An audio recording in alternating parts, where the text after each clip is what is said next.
Folks, welcome to a new era of YWC football talk. And no, it doesn't mean anything else. Nothing's changed. The production values have changed. How about that? The production values have changed a little bit. It's video, and this is the first time this guest and I. You can, if you're already watching on YouTube, you know who it is.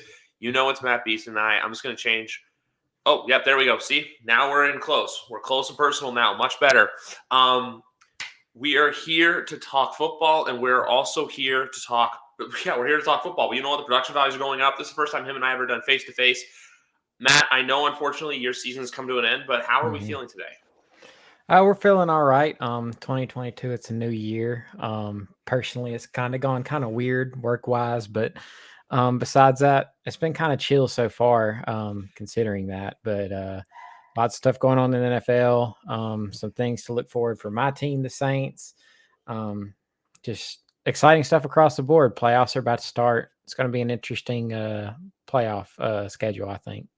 Yeah, exactly. Because that's the thing about the playoffs. It's so great is that I know the NBA is the NBA and everything like that, but when it comes to the not the NBA, but like with the NFL, it's one game.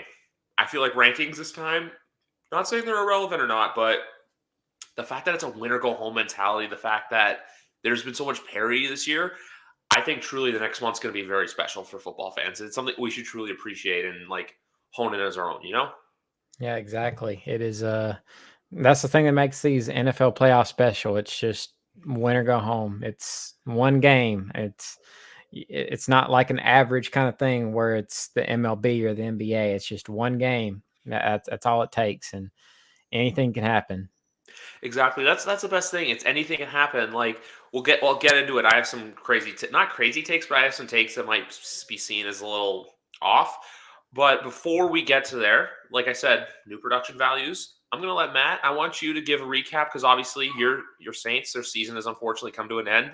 Fought till the very end. Taysom Hill has the very serious Liz Frank injury I saw that's going to be getting surgery. But look at this, folks. If you're watching on YouTube, I'm going to leave this banner hanging, and I'm going to let Matt give a little bit of a word for his New Orleans Saints. I'm actually going to try something else out for watching on YouTube. Oh, it's just me. I'm going to go. Oh, no, that does not work. So, see, folks, we're still a work in progress. I was going to do a single because I was going to let you take over, but that's not the case. So, Matt, the floor is yours, my friend.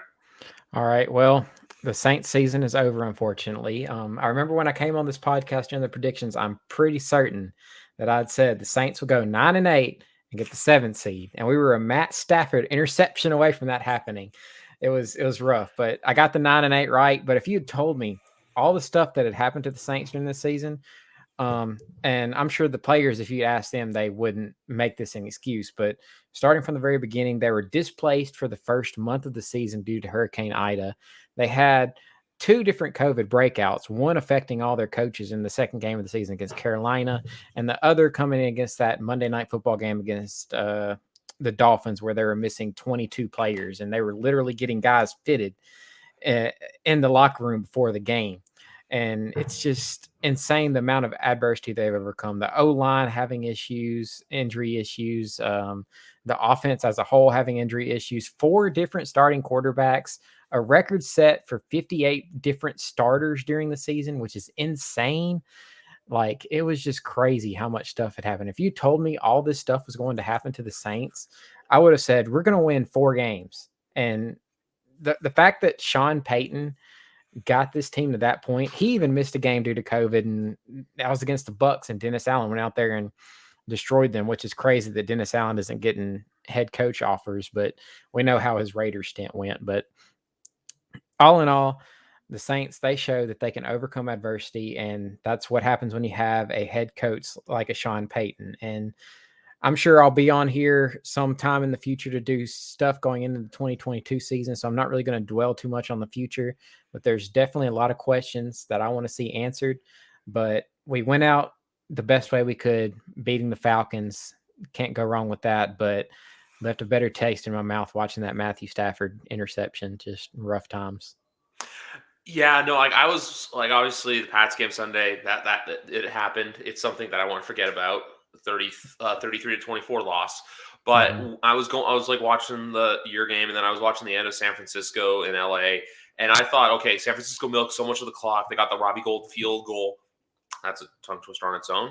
But then, so then they get the field goal, and then I'm like, okay, cool. They can go downfield. Maybe they could tie it because I'm not sure what would have happened if the two teams had tied, but I think I'm not sure. It's like look, the tie. I Obviously, don't we know. saved that for the AFC West. That's the AFC Mhm. West topic. But with you guys, all in all, like, look, if I'm a Saints fan, I'm not disappointed considering you're right. You guys went down without a fight. You won 3 of your last 4 games. Obviously, Miami was a little out of your control. The other thing I'm going to make a point on too is the last time you were on here was before you guys played the Bucks. I feel like every time you play the Bucks before Tampa, you should come on here because last year you did it and the game went well, and you did it again this year.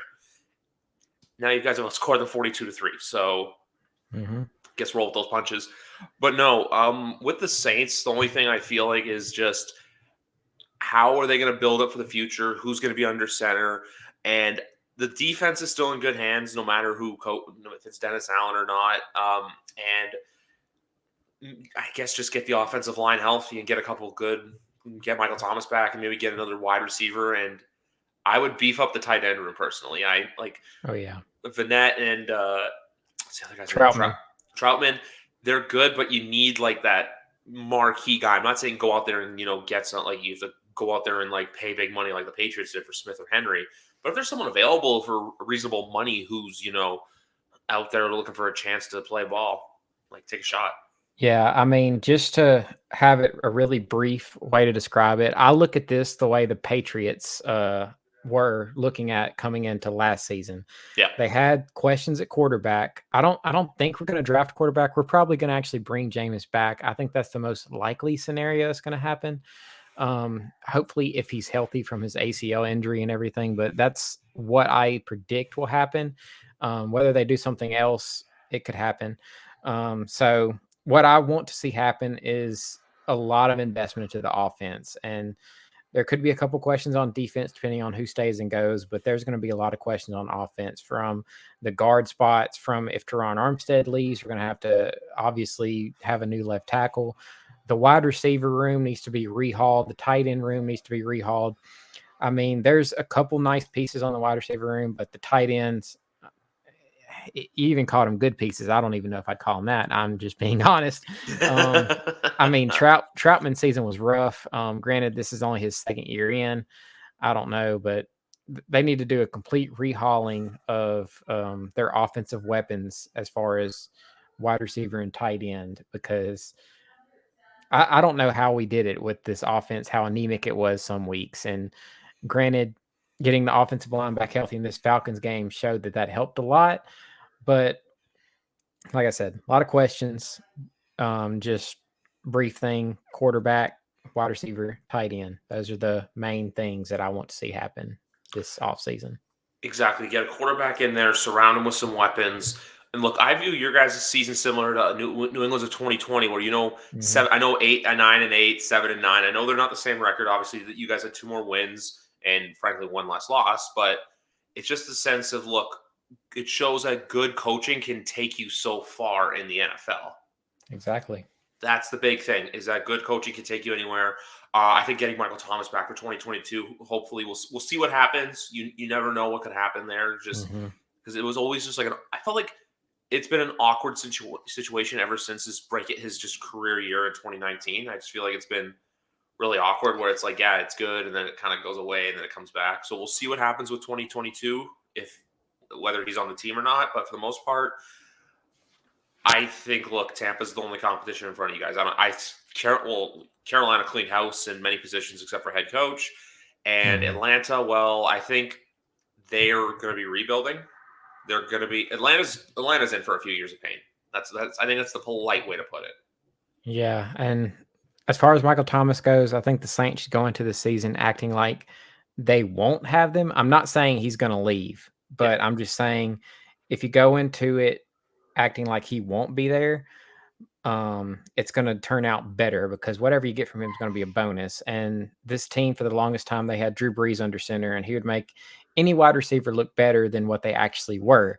And maybe they valued that offensive skill position and thought that they could make anyone better than what they actually are still under the system. But that didn't work out that way. So they need to value that. And I think the Patriots, had a similar thing where they were like, oh, we need to bring in more bodies, more guys. You saw them bring in Jonnu Smith, Hunter Henry, some wide receivers. They just need to go in there and do something similar, whether it's via the draft, via free agency, do stuff like that. But as far as the Falcons, yeah, they might be in for it.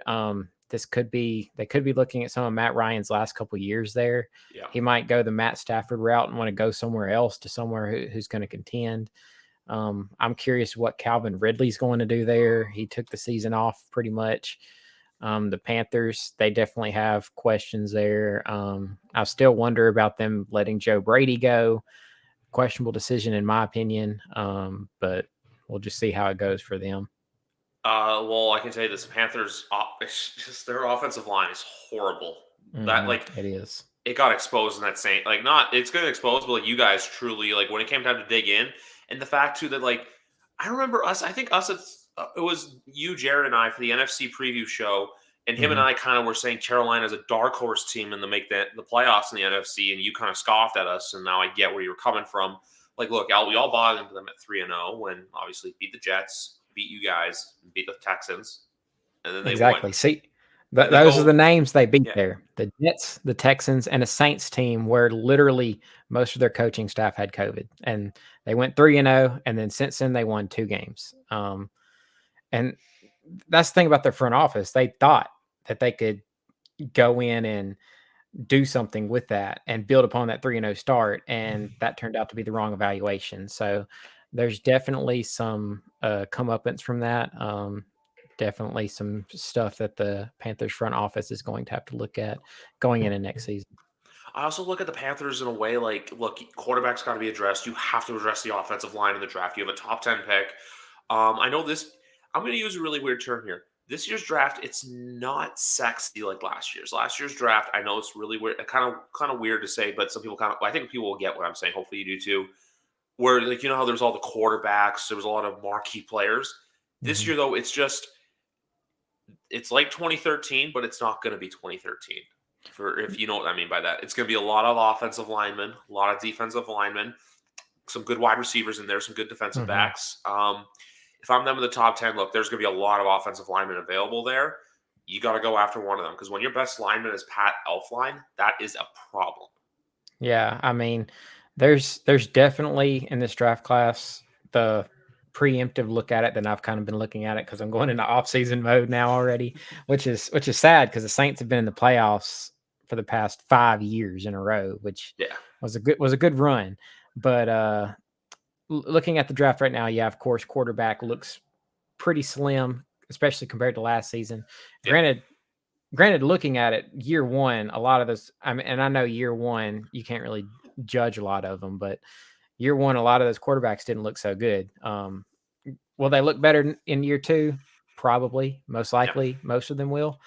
But year one of this class shouldn't be too crazy at all anyways. But like you said, offensive linemen, defensive linemen, some good wide receivers in there, which is something my team needs to go after, is wide and the offensive line if Armstead leaves. But yeah, it's definitely going to be not a all-star class. I liked your tweet earlier today saying Treylon Brooks. I think that's a really good fit, because he's just a guy who can get the ball and go quick. And I know you know him too from your background as an Arkansas fan as well. Yeah, and I think he's going to shoot up draft boards just because of the Jameson Williams injury, which was rough. I feel bad for the guy getting hurt so late, and that's definitely going to hurt his stock, and that's going to boost some of those lower guys up. Like Treylon Brooks, he was looking at like a high second round, lower first round, mid first round kind of type guy, and he's going to be mid to low high first round draft comes once the draft actually rolls around.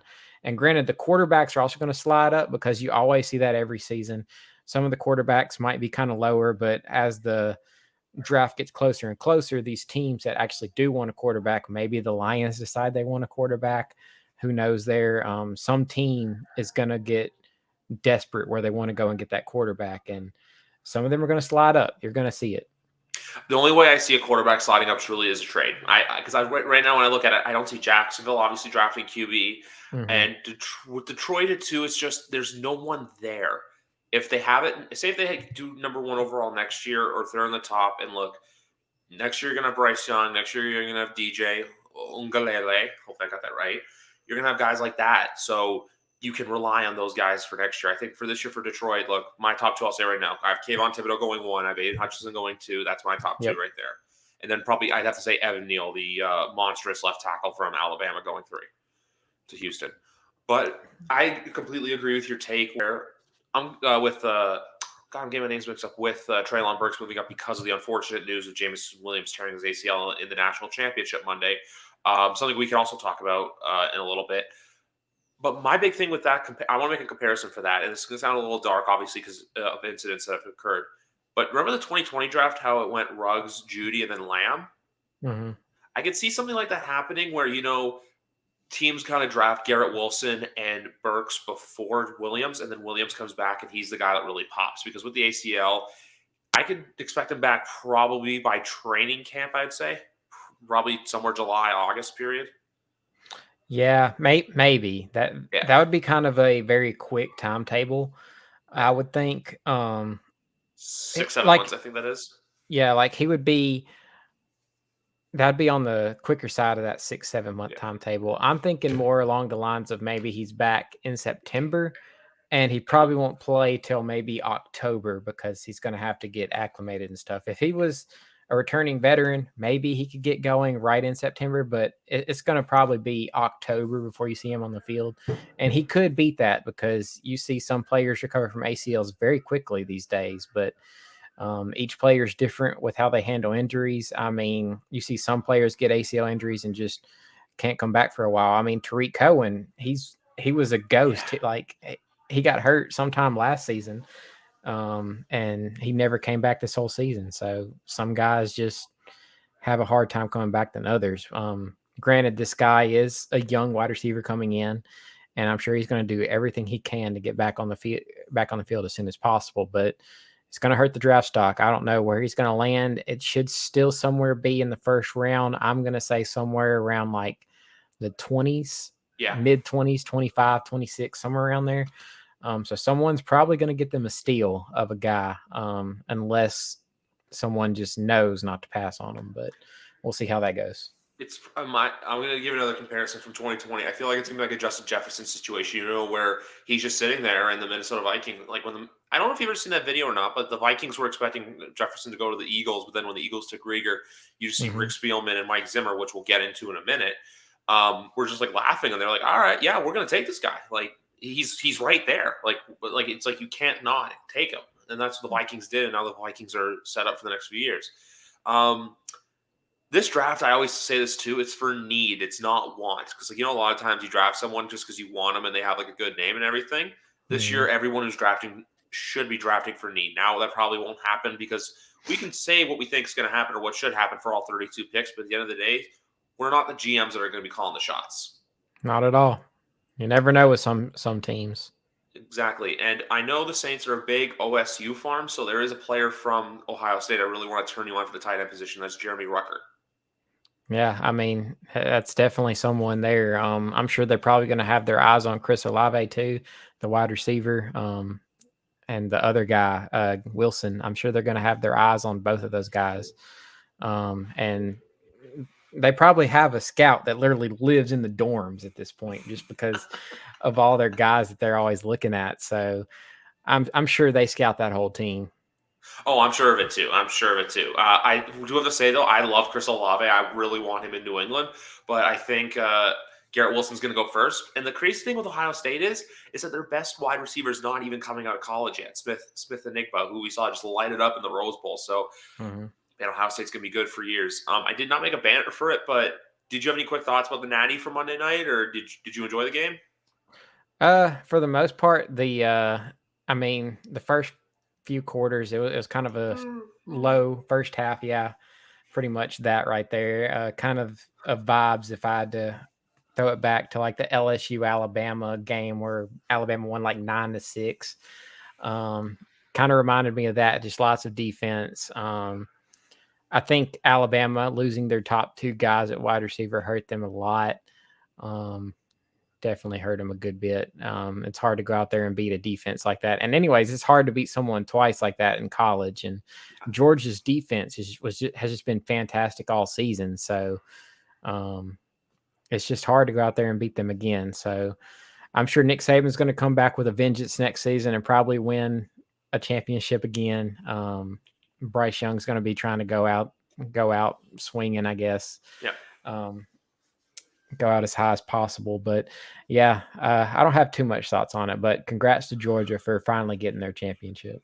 Basically, we were all feeling Monday night the same way that if you saw these with the camera shots of Uga and his little like crate and stuff, where he was just like looking like he was falling asleep and stuff. That's how I think we all felt after, excuse me, at halftime. No, I was really happy for the fans of Georgia. Look, 41 years without a championship. It's always nice to see someone or a program who hasn't won in so long, especially a program that's as dedicated as Georgia. And also, I feel like this was a now or never season for them. And when you have that, it's just great. Meanwhile, Nick Saban, he's already California dreaming. And what I mean by that is, look, the Natty next year is in Los Angeles at SoFi Stadium. So I think he's already got his sights set on being in LA next year. Yeah. And the last thing I got to say on that is at least there's one football team in Georgia that can bring a championship to them. It's like the one that we can all agree upon that, yes, we want to see them win. Atlanta's just on a roll right now when it comes to championships. That's going to pause because obviously the Falcons and the Hawks aren't going to do anything. Next up, and for those of you on YouTube who see it Black Monday, look, there were some firings that came down the pipeline. I'm not saying favorite, but mine one that I saw coming and I'm not shocked at all, and I've been calling for on this podcast for about a year and a half now, Vic Fangio for the Denver Broncos. We had Rick Spielman and Mike Zimmer from Minnesota, Matt Nagy and Ryan Pace from Chicago, Joe Judge from the Giants, Dave Gettleman's retirement, which I think is just a polite way of firing him. I think that's just like, hey, like basically they forced him into, not forced him, but they told him like, hey, you're either going to retire or we're going to fire you. It's one of those two. It's like when they say mutual parting ways. I feel like that's just like both sides agreeing like, hey, yeah, this isn't working out. So we'll say we mutually agreed that it's not working out. It's like when you end a relationship on good terms. And then the surprise of the day, which he will be on here at some point, maybe next week, to give his thoughts on this more in depthly. Brian Flores in Miami, which is the one I think caught everyone off guard. So I think, because look, we could go on about Fangio, Zimmer, Nagy. Those three were all kind of expected. And then Joe Judge, too, it was eventually where it was like, you know what, there's not a lot to say there. I think with Minnesota, I think it's just time to change the guard. Chicago, look, obviously wasn't working. Denver, you need someone offensive in there. And New York is just a dumpster fire. But the Miami Dolphins one, though, look, they played really hard on Sunday against New England, 133-24, finished back-to-back years 10-6 and 9-8. So I think it's a mix here of maybe there were some disagreements behind the scenes, and maybe too, I think that Stephen Ross is just so in like this we have to win now mentality that for some reason going 9-8 and missing the playoffs is just not acceptable. That's the thing about this league a lot of times where guys will get fired because good enough is no longer good enough. Yeah, and I mean, I think this is a mistake personally. I'm going to like to hear Big Rat's take on it because he's going to be well more informed than I am about this. But I know from his Twitter feed that he was definitely surprised. Yeah. And I was definitely surprised too because, I mean, this guy is probably the only one of this list of people that got fired that's going to get a head coaching job right out. Like someone is going to hire him to be the coach of the football team. I can almost guarantee that because this guy, he's gone out there and these players obviously want to play for him and put on their best for them week in and week out. And they overcame a lot this season. Like they started off bad and they had that huge winning streak. I think it was 7 or 8 games in a row. So props to them on that. But I just think it's a mistake to fire Brian Flores. He's a really good coach. But he's definitely going to get a job for sure. I see him out there. And the rest of these guys, it's to be expected. Like when Joe Judge was not getting fired at first, I was like, why is Joe Judge keeping his job? But Flores is getting fired. This makes no sense. And then they finally decided to fire him because I'm sure they heard a lot of media backlash. And these owners, they hear what happens. And they see all this backlash. And sometimes they might even give in to it. Or it might sway the decision in a certain way. And I think they definitely had to let go of Joe Judge. But the Brian Flores thing, I don't know what to think of that. You would think that they would have a plan in place if they were going to get rid of a guy who had done so well. And I don't know. It's just let me flabbergasted because some people thought that maybe they had Harbaugh lined up to sign with them, but that's not the case because they're just interviewing the same guys that are in this carousel of other guys that are also being interviewed. It's not like they're hiring some superstar head coach. Just a move that should not have happened, in my opinion. And with Miami, it sets them back so much because it's like one of those things where you think, hey, we can get better now. But in reality, I don't think that's what's going to happen. I think there was all the Dolphins fans out there who wanted Watson. I know Big Rat's a big Tua guy. I know that's for a fact. He's a big Tua guy. So I think this keeps Tua's job because I think Flores was really on the pro Watson train. Brian Flores is going to get a head coaching job. Would I love him back as a defensive coordinator with the Patriots? Absolutely. Is that going to happen? Probably not. Mm-hmm. And there's also not literally Miami can't go out there and get a big name splash because guess what? The big name splash is the guy that you just fired about 48 hours ago. Like this was literally like I said before. And also too, I would have mentioned Jacksonville, but we all know about that. And then Vegas too. But in all honesty, I think Rich Bisaccia is getting that job. I think him winning in the playoffs on Sunday, him winning and getting the Raiders into the playoffs was just enough to keep his job in Vegas. But even Jacksonville too, like they're going after guys like Bill O'Brien and stuff like that, which I know he had success in Houston with the playoffs. It's just the way he left.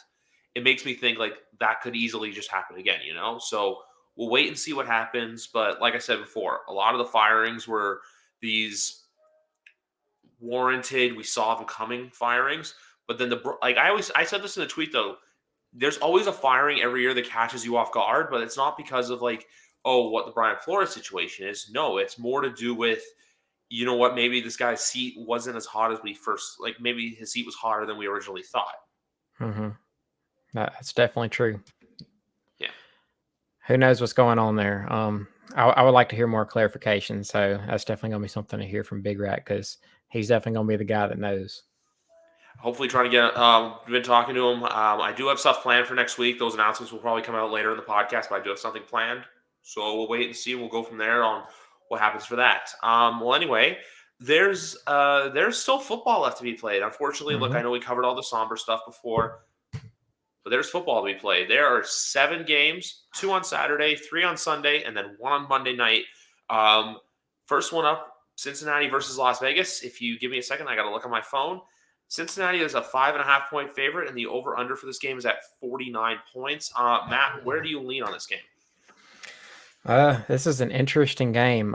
2 franchises that have had their playoff troubles as of late, even getting to the playoffs.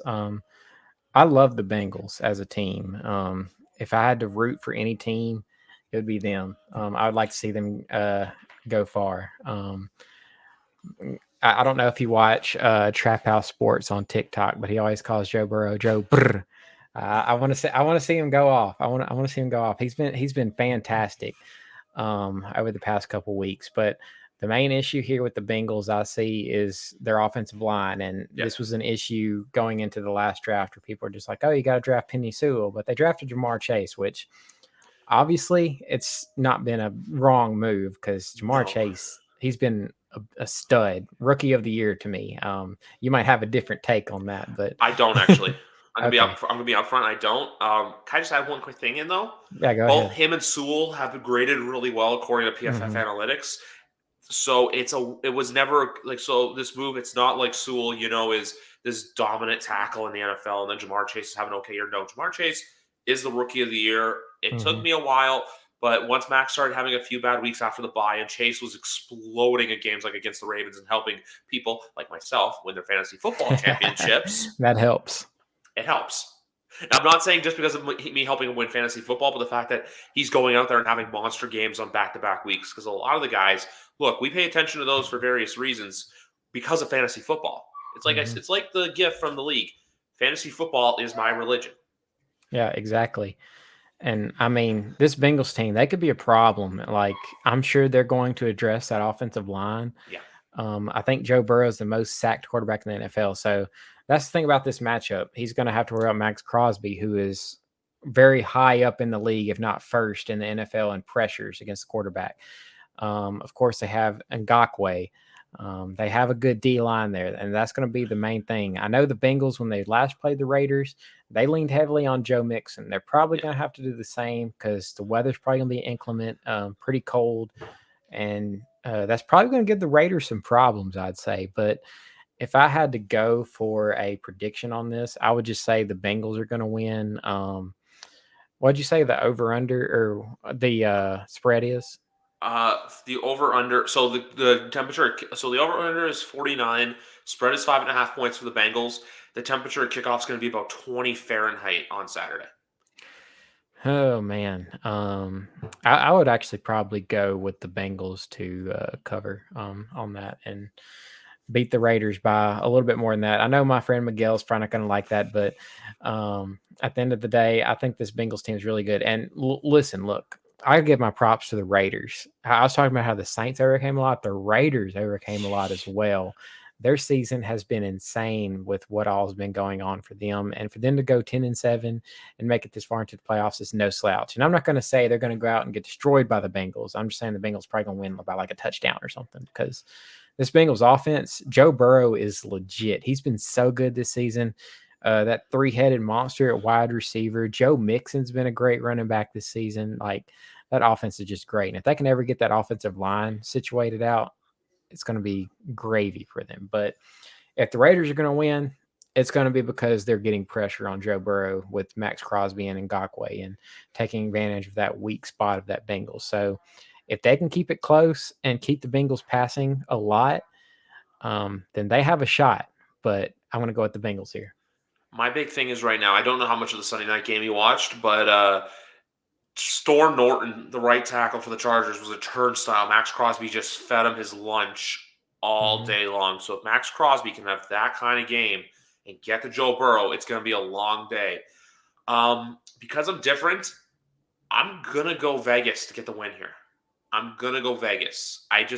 Something's telling me Vegas. That over under of 49, I'm going to go under.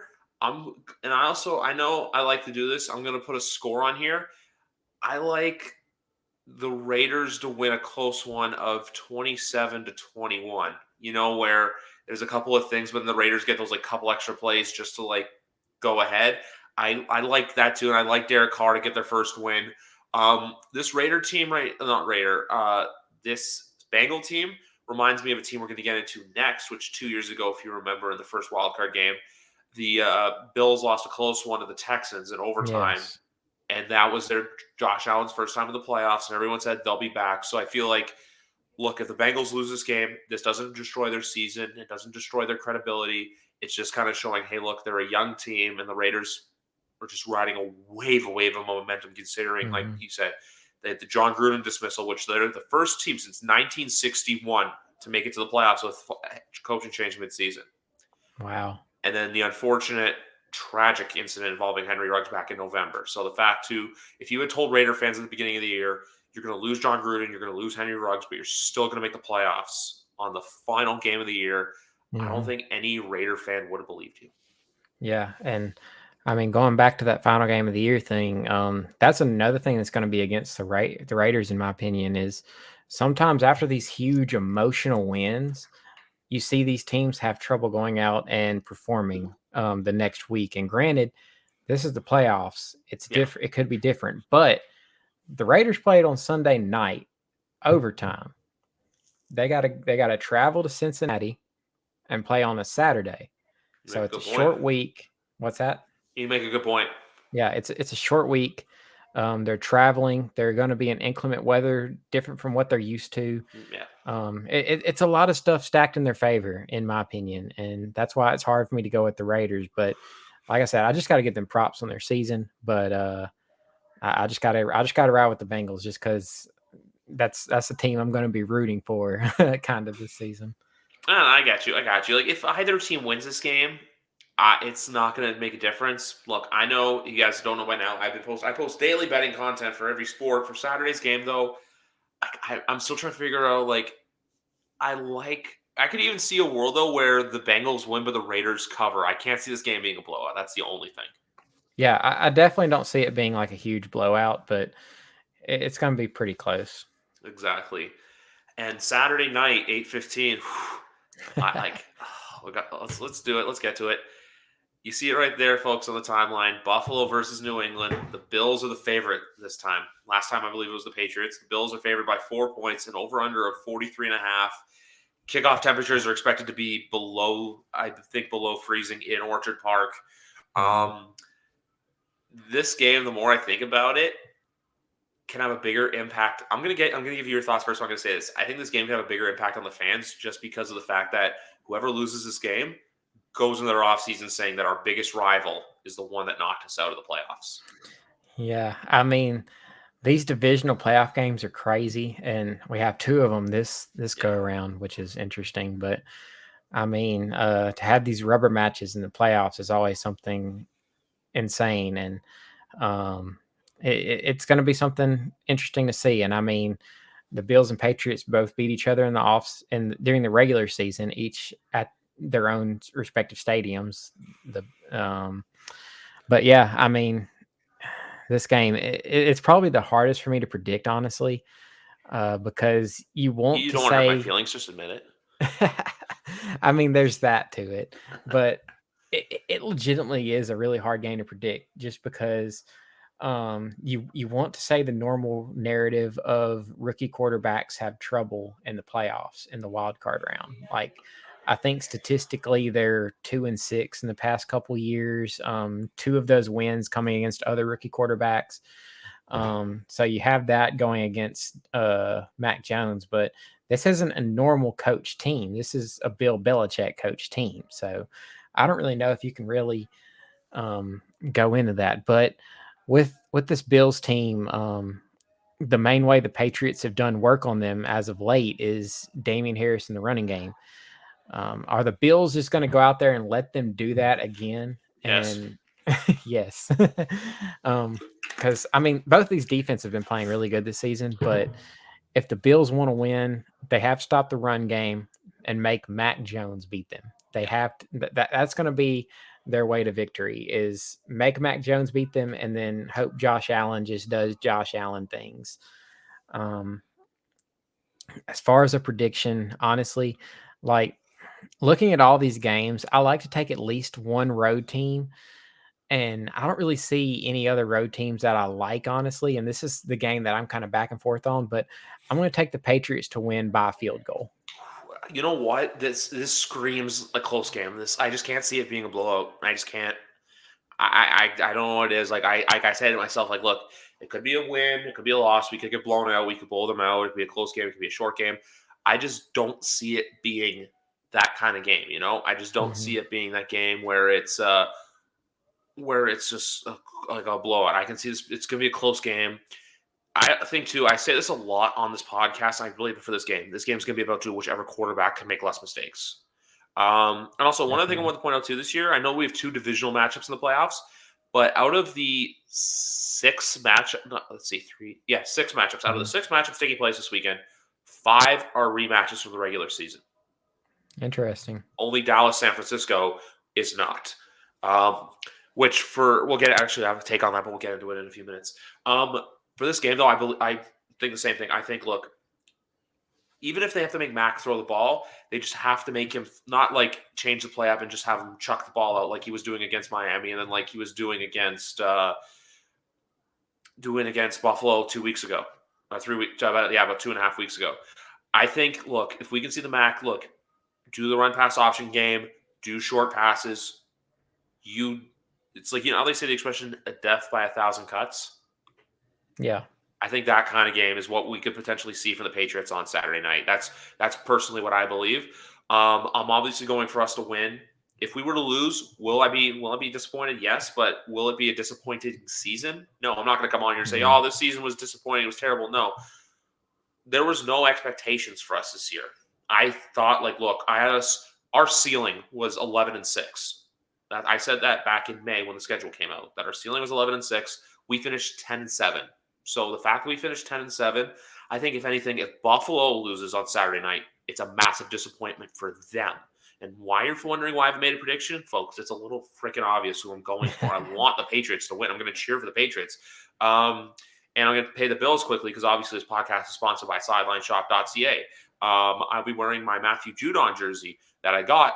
Actually, I'm going to say this, that my fiance bought me as a Christmas gift off of SidelineShop.ca. So you already know. So I just wanted to throw that out there.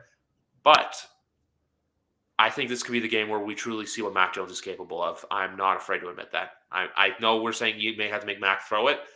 I think Scuba Suit Mac, and I'm saying that because of what happened last time in Buffalo.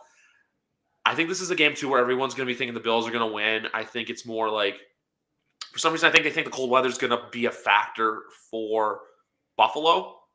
Both these teams play in cold weather environments. It's not like Boston's like a paradise in the wintertime.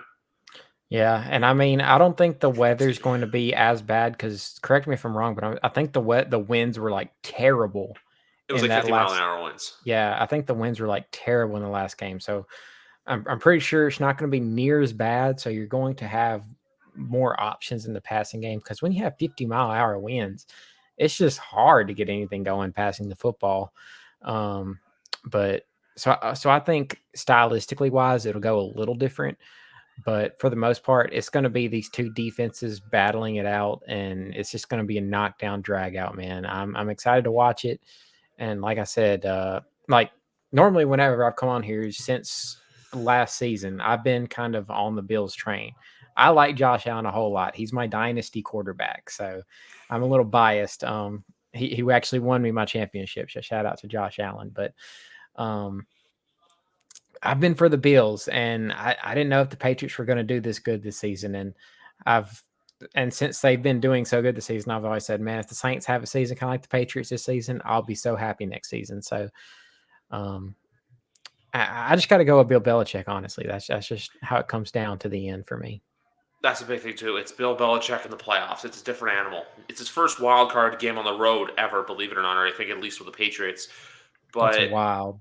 Yeah. That it's his first ever road playoff game with the Patriots. But when it comes down to it, everyone's like, oh, but Josh Allen's better than Mac. Yes, that is true. I'll leave it a bit that. Yeah. But if this comes down to coaching and in-game adjustments, you can't pick against Belichick. And like they say, too, I know Bama lost on Monday night, but Bama was a dog in the SEC championship game. Patriots is an underdog in a game like this when their backs are against the wall. I'm just going to say this right now. That's something you don't want. That's a position you do not want to put yourself into. I think there's a lot of Bills fans out there thinking that, because look, we already know Patriots fans, if we lose, it is what it is. It is what it is. Look, the season was good. The season was a success. Just learn from it and move on to next year. If Buffalo loses, it's going to be demoralizing just for the sole fact of who you lost to and the fact that Josh Allen's contract's kicking in soon. Plus, you wanted a Super Bowl this year. You were 13-3 this year. You were 11-6 this year, including a loss to the Jacksonville Jaguars, where you didn't even score a touchdown. So I'm just going to say this right now. If Bills lose on Saturday night, Bills Mafia ain't going to be happy on Sunday morning. Oh, no, not at all. Yeah. It'll be sour. I'll admit this. If the Patriots lose on Saturday night, will it be sour? Yes. But at the same time, too, I'm going to continue to live my everyday life and know that, look, things get better. Mm-hmm. Well, anyway, we're on to Sunday now. I have to open up my app again just to get the scores up. Right there, folks. Tampa Bay versus Philadelphia, another rematch from earlier this year. The Bucs are an 8.5-point favorite, over-under at 46. Call me crazy, but I'm just going to say this right now. We'll talk about the game. I like the Bucs to win, but I like the Eagles to cover 8.5. Yeah, I mean, just take a look at the Bucs last season in their wild card game against the Redskins. Like, they're going up against Tyler Heineke, who at that point, who knew who he was? We did not know. And he went in there, and granted, there is maybe a little bit of an advantage to that because you don't really have tape on them and you can't prepare for them. But at the same time, with the defense like they have, you wouldn't expect something like that. But, I mean, the Bucs are coming in. They've been kind of on the downswing, honestly. Like last season, granted, they did handily take care of the Panthers, but it's the Panthers. Yeah. Come on now. Coming into the playoffs last season, the Bucs were on a tear. And I feel like right now they're kind of on a downslope. They had an off game against the Jets that they did end up winning. The week before that, the Saints pantsed them in an amazing game. Loved every second of that one. And then they had the Panthers game, which was fine for them. But this Eagles game, it just seems like Tom Brady against the NFC East. There's something there. I mean, the Giants always have his number. The Redskins game in the playoffs last season. And I think this Eagles game is going to get in trouble.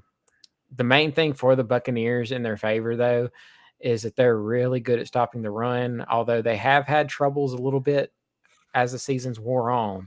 But because this is the run team in the NFL, Jalen Hurts, Miles Sanders, Boston Scott, Jordan Howard, whoever it is back there, that's their MO. They run the ball, and if there's a team that's going to stop them from doing that, the Buccaneers are definitely one of those teams. But granted, speaking from experience, the Saints, they have a historical, really good run defense over the past couple of years. And the Eagles are always that team that's 2 times now solved that problem. So we could see a very close game here. I kind of agree with you. I think the Eagles are going to cover. The Bucs are going to win at the end of the day. It's probably going to come down to Tom Brady having a drive at the end of the game and scoring a touchdown to win or something, getting them in position for a field goal, something like that. I can already envision it. And then I'm going to roll over in my grave. But yeah, I think the Eagles are going to give them a fight, but I don't think the Eagles are at any point going to be leading in the game. They might be threatening to lead. Maybe they're trying to drive at the very end, and then maybe Jalen Hurts throws an interception or something. But yeah, I got the Bucs, but I think it's going to be closer than people think. My thing with this game, I can see the Eagles like getting out to like a 7-0 or a 10-0 lead, and then the Bucs come back, and then from there it's kind of like a chess match. I can see this being a 6-7 point game for the Buccaneers. In all honesty, I think 8.5 is a big number. It's a big number to cover, especially against a team like Philadelphia that's really unpredictable this year. You don't know exactly what they're going to throw at you. And also the other thing too is, remember, this Eagles team hung in tough with the Buccaneers back in October. It was only, I think, 28-22. The Eagles almost had a chance to come and win the game. That's the other thing too I want to look at, where I know we say, look, the regular season is different than the playoffs, obviously, but you have to factor in when, especially it's a rematch. And like we said, there's the one divisional match we already covered, and then there's the other one that's on the Monday night game. When it comes down to all those things, you have to factor in a multitude of things. So you have to factor in, look, how these teams played this year, how have they evolved, how have they gotten different, how are they the same? And with Philadelphia, you don't know exactly what their bag of tricks are going to entail. I just think that at the end of the day, yes, Tampa's the much better team. They're really good at stopping the run. Like you said, though, Philly's got some good runners. And quick fantasy note for 2022. If you're ever in a pinch for a running back and the Eagles are playing the Giants, go get Boston Scott off waivers. He will be there. Trust me, it's helped.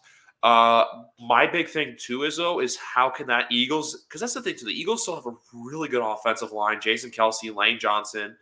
How can those guys defend the likes of, like, Jason Pierre-Paul's going to be back for this game, Levante David, newly extended. Blanking out the guy's name. I don't know why. Barrett?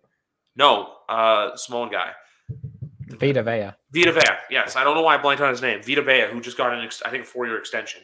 I want to see that matchup because the Bucs O-line and the Eagles D is like their thing. And my big thing with the Bucs too is how can they get Rob Gronkowski involved?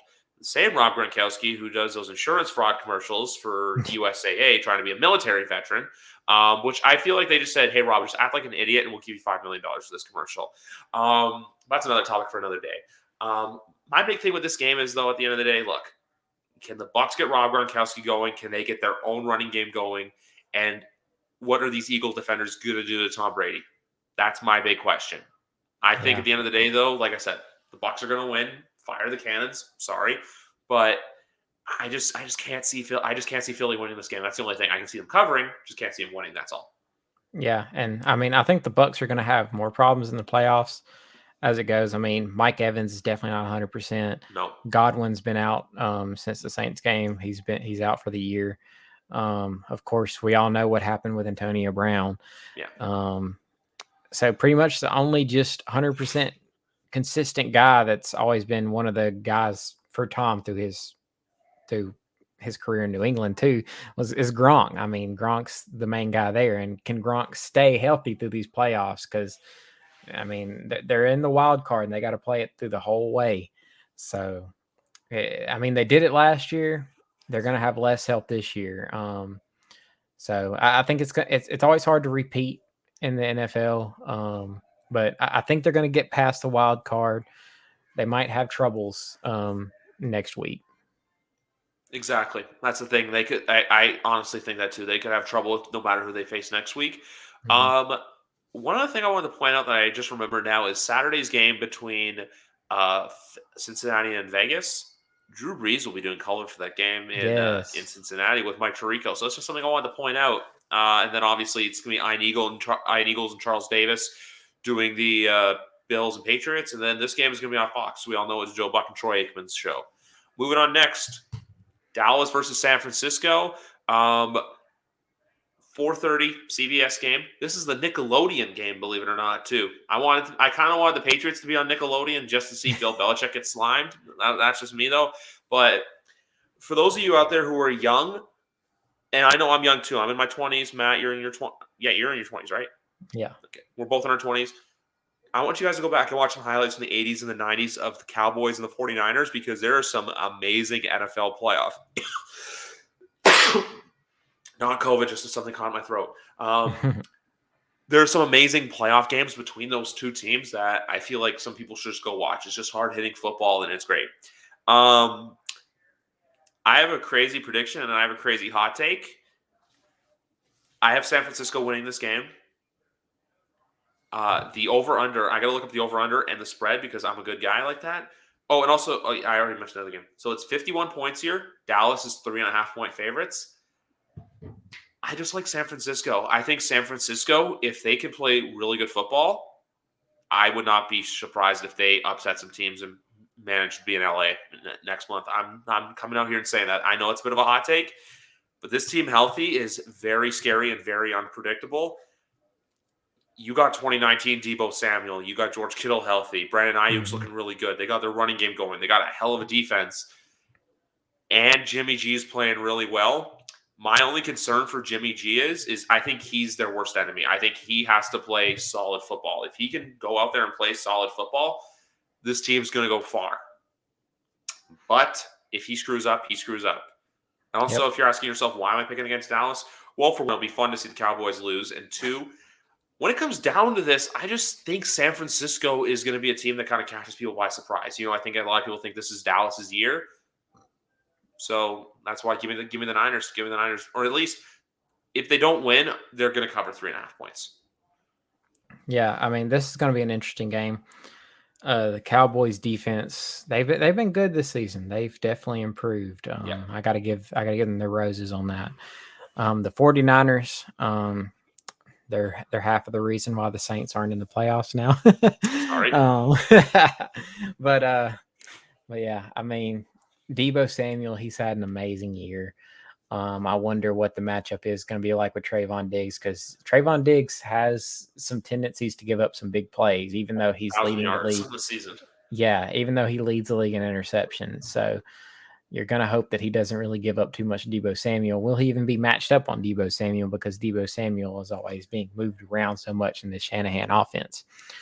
And pretty much like you said, Jimmy G is going to be the biggest thing. That's the big thing that comes down to the question for me, because both of these offenses are dynamic. Both of these defenses can make plays. And at the end of the day, sure, Shanahan's probably the better coach than McCarthy, but sometimes in these matchups, you got to go with the better quarterback, and I got to go with Dak here. I got to go with Dak. I think Dak's going to get it done. If the Cowboys lose, the fan base will have a meltdown. Oh, God. I know a lot of people would enjoy that. But I got to go with the Cowboys here. I think it's going to be a high-scoring game. I don't know what the over-under is at, but I'd probably set it at the over. 51.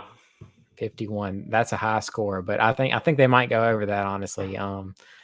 Because granted, the defenses can make plays, get turnovers. Cowboys defense is really good at making turnovers, but I think that's what it's going to come down to. These offenses going stride for stride, and at some point, Jimmy G's gonna make a mistake and throw an interception to one of these playmakers in the defense, or someone's going to get a fumble. It's going to happen. The Cowboys are going to get a turnover, and that's going to be a huge thing in the game.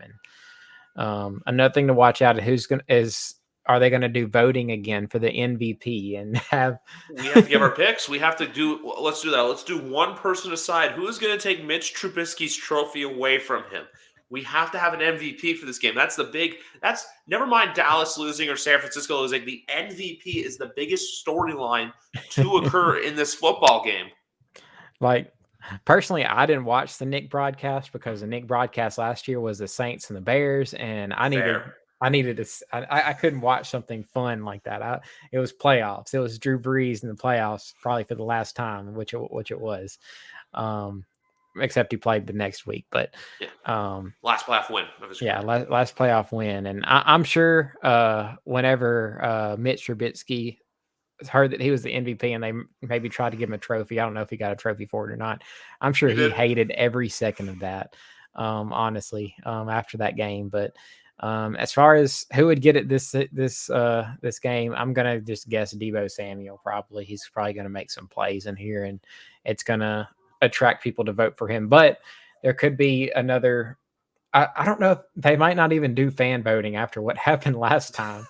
But if they do fan voting, someone could sway it into some random person's favor. Like, shoot, I don't know.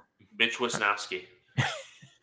Yeah, maybe the fullback on the 49ers even, Kyle. I forget his last name. Juszczyk. I just shouldn't want to botch it, but yeah, it could be someone like him, something random like that. But yeah, to be serious though, the Cowboys, I think they got this. Yeah. I'm gonna go my fun route. If the Cowboys win, I'm gonna say CeeDee Lamb. Yeah. For MVP, and if the 49ers, I'm gonna go Kittle. I also think too, Kittle, someone who would enjoy getting slimed. I gotta figure out a way in Canada how to watch it. I have Paramount Plus, and I know they do like the Inside the NFL, and Paramount Plus I think is under the Nickelodeon umbrella. So I gotta do some research to see if I can do that, because if that's the case, I'm watching the Nick broadcast on Sunday. I'm not watching the regular one, because I know it's Nance and Romo calling the CBS broadcast, and then the Nickelodeon one is going to be, I think it's Noah. Yeah, it's Noah Eagle, who's Ian Eagle's son, and then Nate Burleson calling it. I think it's those two calling the game. Yeah. So we'll see what happens with those two, but it's going to be. I think this game right here, though, could be the game of the weekend. Yeah, I mean, I probably have to tend to agree with you in terms of offense. Yeah. If you want to see a big, high-scoring game, this is probably going to be that game. That's going to be football. Yeah, this is probably going to be the exciting game, and that's going to have all the offensive sparks for you, because some of these previous games, they're going to come down to defenses, and they're going to be closer games.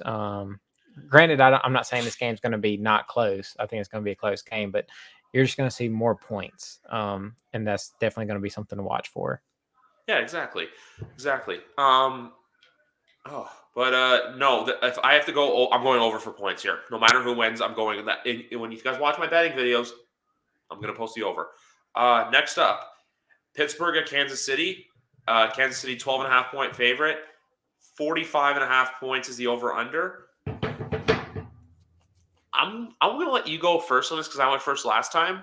Mm-hmm. I'm not saying that this is going to be a blowout, but I think when everyone thinks a game is going to be an absolute ass whipping, that's never what happens. Like, remember last year with actually, I'm going to give a perfect example. The last two Bucs-Saints games in Tampa. Remember last year? Everyone picked the Bucs to win, and then Saints Twitter had their day with the Curb Your Enthusiasm music to the score bug. And then this year, too, they called everyone NBC clowns, and then they put a crown on Drew Brees' head. Saints Twitter's been on a roll there. But I'm going to let you have the floor. I just wanted to point that out right now. I'm just saying, like, what's the phrase I was looking for? Be careful what you wish for, Chiefs fans. Yeah. I mean, I know a lot of people are kind of upset that the Steelers got in. Yeah. You'd probably rather see a matchup like the Chargers and the Chiefs, or even the Raiders and the Chiefs, or whatever it would have been had this not happened. But look, it did. Big Ben's getting his last ride. I saw a press conference. I'm sure where he was just. I'm sure he's just joking on it. Where he's just like, Oh, "Yeah, I saw that. we're just gonna go in and have fun. We're probably gonna lose by 20 points or something like that." I think he was just having fun with it because he obviously doesn't think that. I mean, if he does, that's a crazy thing to say. But I mean, the game that happened against them earlier this season, it wasn't close. This game probably won't be close either. I know a lot of people are going to say that, and I could bite my words on it, but the Chiefs, I think they're going to go for it this season, this postseason, man. I think they're going to try to get to their third straight Super Bowl appearance, and it could happen. As far as just this game in general, I just think the fact that Big Ben, he's just you've seen him play quarterback this season. That's all I got to say. Um, it's just a lot of dink and dunk and just try Yeah. to get someone out in space. And I mean, granted, I've seen a version of that offense with the later Drew Brees in his career, and there's nothing wrong with that. But at the end of the day, I think the Chiefs are just going to be too much to handle for them. It doesn't matter who it is. And I know Tyreek Hill didn't have a great game when they played last season, but he just went to other options: Miko Hardman, Brian Pringle. But yeah, I just don't see this being a close game, and it honestly might go. The Chiefs might honestly cover that huge point spread, and that's a big one. That's a big one for a playoff game. I'm just saying, be careful what you wish for because I feel like every Chief thinks that they're going to go in there and then clown them by 30 or 40 again. I Hmm. I think this game could like scare them in the sense of it's a closer game than people think, but then the Chiefs find a way to pull away in the fourth quarter. That's my thinking on this. I have the Chiefs winning this game. But there's a weird part of me that do you remember 2013 when the Ravens basically ran the table when Ray Lewis announced he was retiring and they won the Super Bowl? Oh yeah, That's that's why I have a weird feeling that if the Steelers were to give them a tough time, hell, if the Steelers win this game, I think like NFL Twitter and like ESPN will have a meltdown. oh yeah, for sure. Like it would be all over everything that Monday morning. It would be just the big thing, like because Patrick Mahomes, he's the guy in the NFL right now. He's their marquee guy. You see him everywhere. He's on the cover of Madden, a second time with Tom. He's just the guy. So if he goes out to this underwhelming Steelers team with their quarterback going out on his last hurrah, that would be huge. It'd be everywhere. Of course, the Cowboys game would also be kind of close head and head with that because anything Cowboys is going to be that way. But that would definitely be the number one headline of Patrick Mahomes led team losing to the Steelers. But um, I don't see it happening. But if it did, that'd be wild. Oh, it would 100% be wild. I'm not going to go ahead and predict it. I'm just thinking that. Do you remember the Sunday nighter last year when Pittsburgh went in and blanked? Not Pittsburgh, Cleveland went into Pittsburgh and they just blanked them and like no one saw it coming. Yeah. It's the same game, but I'm not saying it's going to happen. I'm just saying if you're a Chiefs fan out there and you're listening to this, don't go into this game thinking you're going to whoop them. Don't go in thinking you're going to whomp them. Trust me, I've done that many times Hmm. before, and it's bitten me in the ass. Yeah. Cautious optimism is your friend. And Matt, I can ask you for a quick favor. What's that? I have to run and grab my MacBook charger, so if you can vamp for like a minute or two, that would be great. I'm just going to turn my camera off for the folks that are on YouTube. Okay. All right. Well, just to kind of wrap up thoughts on this Chiefs and Steelers matchup, I think if the Steelers do want to win, they're going to have to pressure Patrick Mahomes. And that's not as easy this season because that offensive line has been improved versus what it was last season because the Chiefs definitely addressed that need. I think Patrick Mahomes is going to spread the ball around to Tyreek Hill, Travis Kelsey, all of his offensive linemen or all of his offensive weapons out there. Pardon me, but I think at the end of the day, it's just going to be too much for Big Ben to kind of keep pace with Patrick Mahomes. And am I going to say they're just going to go out there and destroy him by 20, 30 points? Probably not. I'd probably say 14, 17 points, somewhere around there. But that's how I see it going. I didn't catch a lot of what you said, but at the end of the day, too, we're both going with the Chiefs. Go with logic. Last game of the day, and folks, before we announce this game, it's going on the ticker right now. Got something to announce. There will be a podcast that will be recorded during this game. It may be live on YouTube. Matt, if you're free, I might ask you back because I'm trying to do my own little YWC football talk cast, like a Manning cast. Maybe we'll see. Yeah, I'm trying to get people to kind of like come in, go, and then do their come in. We'll figure it out. I'm asking around some people just to figure out where to go. But out of all the games on this weekend, this one is intriguing to me. This one just screams. It doesn't scream. It's Arizona and LA. 49.5 points is the 49.5 is the over under, and the Rams are a 4-point favorite. My big thing with this game right here is I want to, like, the Rams are in this all in mentality, but I think there's a lot of the NFL world that is expecting them to crash and burn. And I'll say this too, out of all the teams that could lose this weekend, the one that I think would be the most devastating would be the Rams by far. Yeah, and I mean, you see this all the time. You have these teams that are called these super teams, and sometimes they just blow up and do just absolutely terrible. And the Rams have definitely put in a lot of assets to get this team where they are.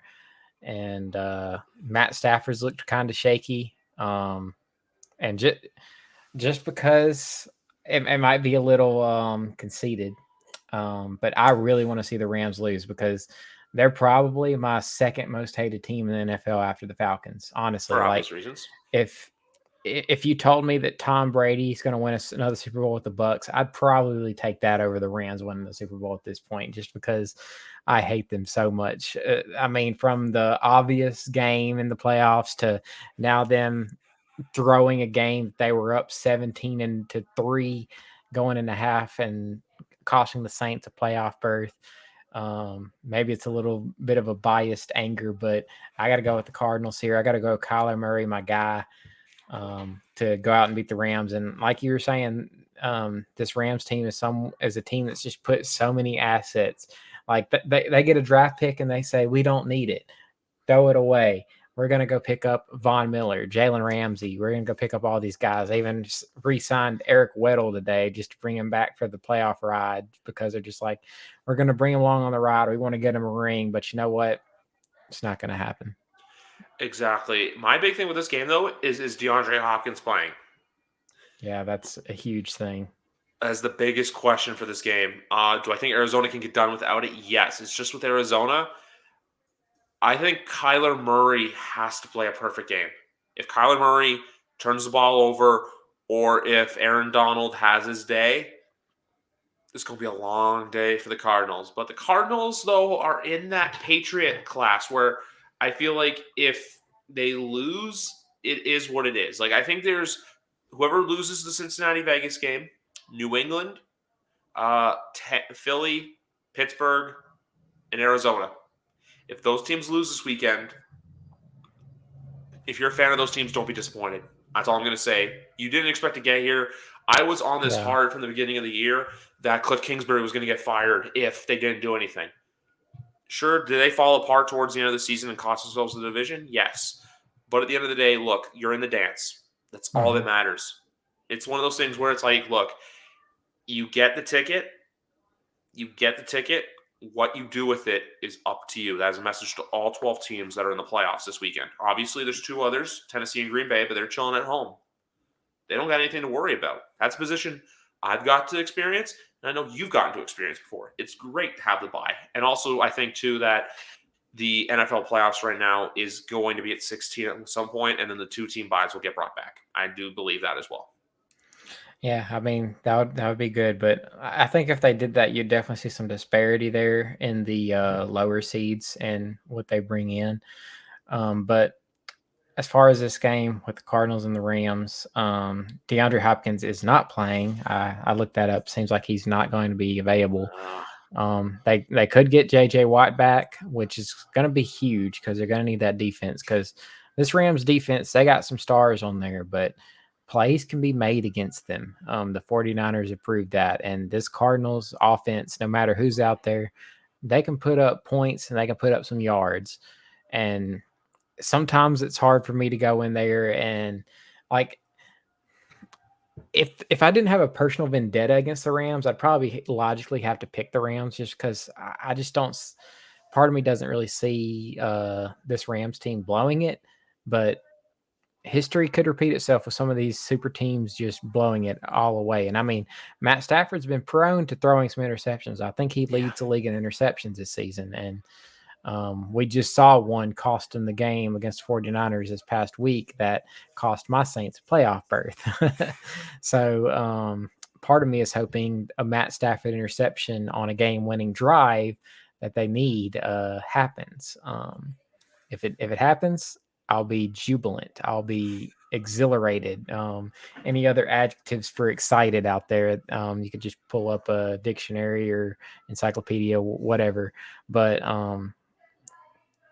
it's going to be hard for the Cardinals to do without a DeAndre Hopkins, and especially since they've been a team that's had troubles later in the offseason. But I think the fact that they don't really have a very long commute from Arizona to Los Angeles, the fact that they're going to be playing not in super crazy weather is definitely going to be a plus for them.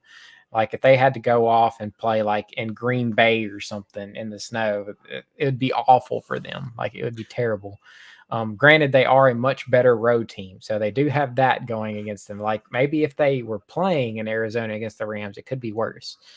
So there could be something there with the Cardinals being a really good road team and beating the Rams. So I'm going to stake it on that and stake it on my hatred for the Rams and stake it on the fact that I've only picked one other road team to win. And normally there's one or two somewhere in there. Sometimes all the home teams win, all the favorites win, but I got to go with two road teams to win here, and this is going to be my second one, the Cardinals. I've gone 4 road teams to win so far in the playoffs. Look, I just think with Matt Stafford being so unpredictable, and the fact too that there's more pressure on him to win, not only because the Rams have pretty much gone all in, but because look, they brought Matt Stafford in to win football games like this. This is the sole reason why he's here. Kyler Murray loses this game. Look, it's only his 3rd year in the NFL. Matt Stafford has been in the NFL for 13 years now. Think about that. That makes me feel really old, the fact that Matt Stafford's been in the NFL for that long. One other question I would ask about the Cardinals. If retired today, would you put J.J. Watt in the Hall of Fame? I think just because of the defensive player of the years he's won and how good he's been, he should probably go up there. But then some people might say, I don't know, I'd have to look at J.J. Watt's career numbers real quick if I can pull that up. If he wasn't so I'm just going to cut you off. I think for me, if he wasn't so injury prone, 100%. I don't know if he's a first ballot, but I could see him being like a second ballot or third ballot kind of guy.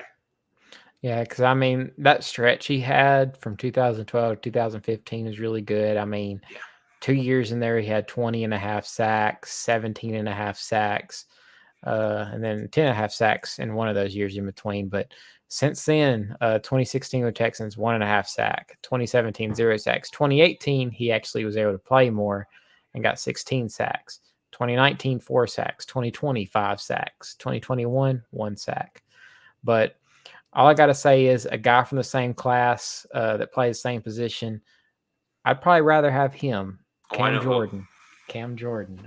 I mean, this season he was kind of meh, but towards the end, he ended up having like 7.5, 8.5 sacks and got double-digit sacks on the year.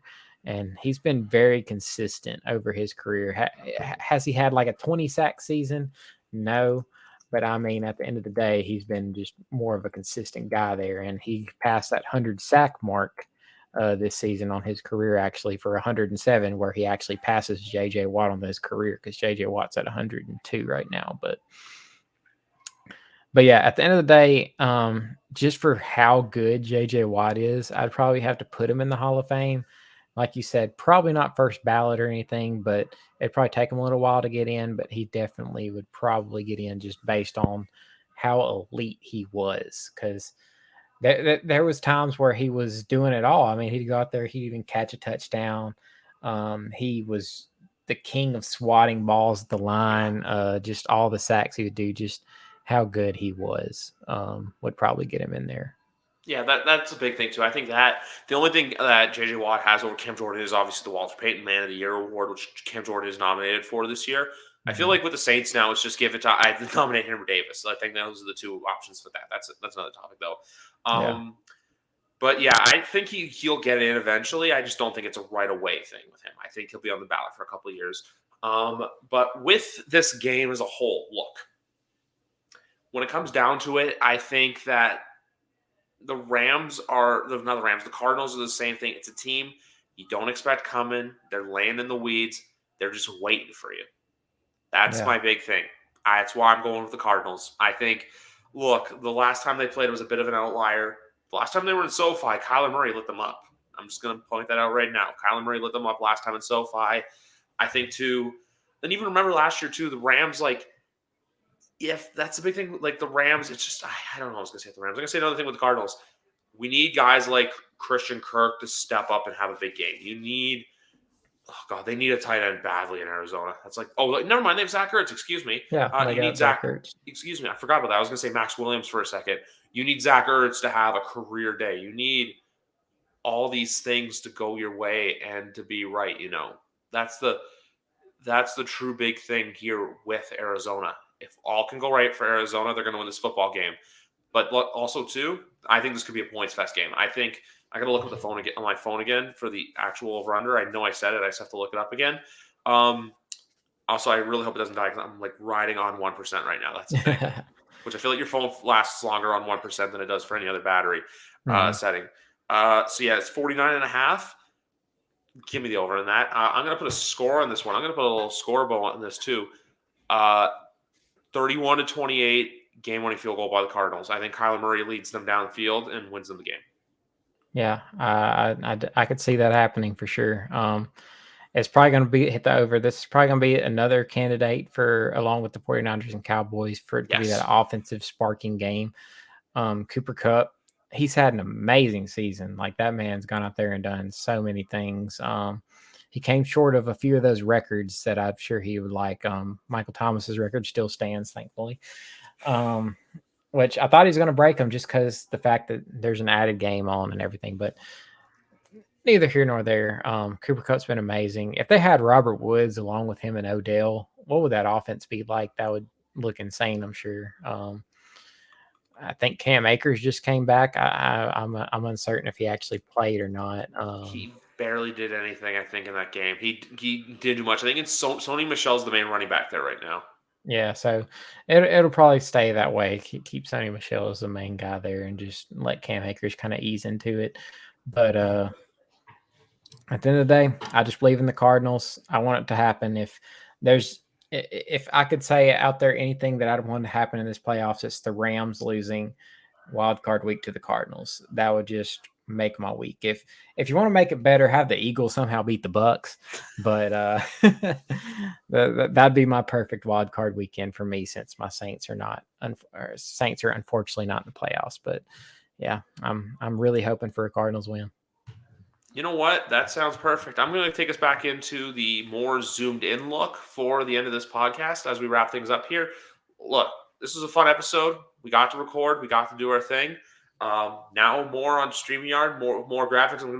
That's my thing. I used the word professional earlier. I know you're wearing a golf shirt. I'm wearing a AEW Kenny Omega t-shirt. But the big thing with this podcast now, folks, is I know there's a lot of audio podcasts. There's going to be a lot more video going forward. That's the big thing I want to focus on, trying to get video going, getting video going. If the person can't do that, then it is what it is. But for the most part, we're going to do video here. A lot of exciting things to come and happen. But before we go, Matt, obviously everyone knows where to find your socials, but I wanted to ask you something because you've been a part of the Saints' full press coverage for the season. Mm-hmm. Is there anything planned for the offseason so far with Saints FPC or not at the moment? We're still going to have some shows here and there. I don't know how frequent they'll be, but they'll be coming. And and it's been very exciting to be over there covering the Saints. Something I heavily enjoy doing, and hope to do it for a good little while. In regards to this podcast, closing statements for this particular episode. Since we're watching this during AEW, I have to make the stupid pun. The Rams are all in, but they're going to be all out of their playoff chances come Monday. You know what? I completely agree with you. And I can't even believe I have to look this up right now. But what's it called? I have to literally go on my phone. I do this before every episode. Oh, and my phone's dead. So this is episode number 144 YWC Football Talk. It's been a blast getting the list. It's been a blast listening to this, blast doing this episode. Let's just say it was a blast listening to you talk, and it was a blast getting to do this, especially during wrestling. Folks, enjoy Wildcard Weekend. If you're a fan of the team, just remember it's just a game. I have to do it to myself too, because the more and more you make it mentally taxing on yourself, it's not fun. It just takes away from it. So you know what, guys? Enjoy this weekend, no matter if your team is playing or if your team is eliminated. Just enjoy the weekend, because remember this.